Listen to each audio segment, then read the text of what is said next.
បងចាក់ចេញពីស្នេហ៍ស្នងទាំងមិនចង់តែមិនធ្វេការខូចចិត្តចាំលួចយំពេលទំនេរដើម្បីមនុស្សដែលខ្លួនស្នេហ៍អូនស្ម័គ្រចិត្តព្រមលះបង់បងក៏បានញញឹមឃើញហើយមិនបារម្ភទោះដឹងថាខ្លួនល្ងង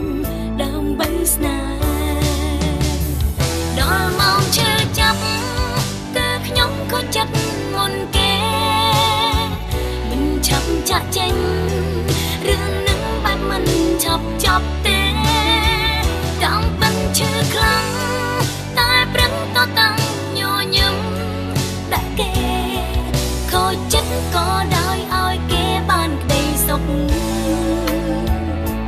គុំយ៉ាងមើលដោយស្រស់ថ្លាតែក្នុងចិត្តសែនឈឺសាបងតែងឲ្យជីវ៉ារៀបរាប់ប្រាប់ពីក្តីទុក្ខគឺមិនធ្វេទេបងអើយ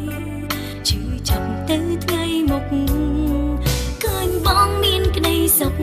អូនរីករាយ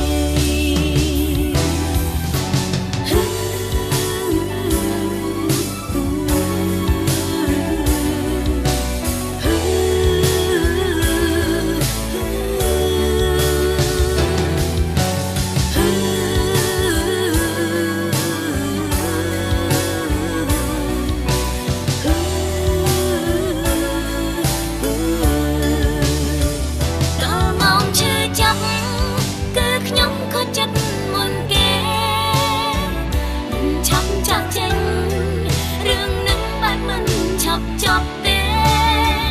តាមពិតឈឺខ្លាំងតែប្រឹងតតាំងញញឹមតែគេ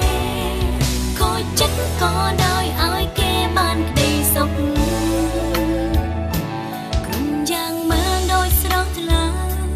តែក្នុងចិត្តសែនឈឺផ្សា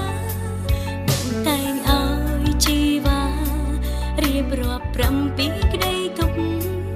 គឺមិនធ្វេទេបងអើយឈឺចាប់ទៅថ្ងៃមុខឃើញបងមានក្តីសុខអូនរីករាយឃើញបងមានក្តីសុខ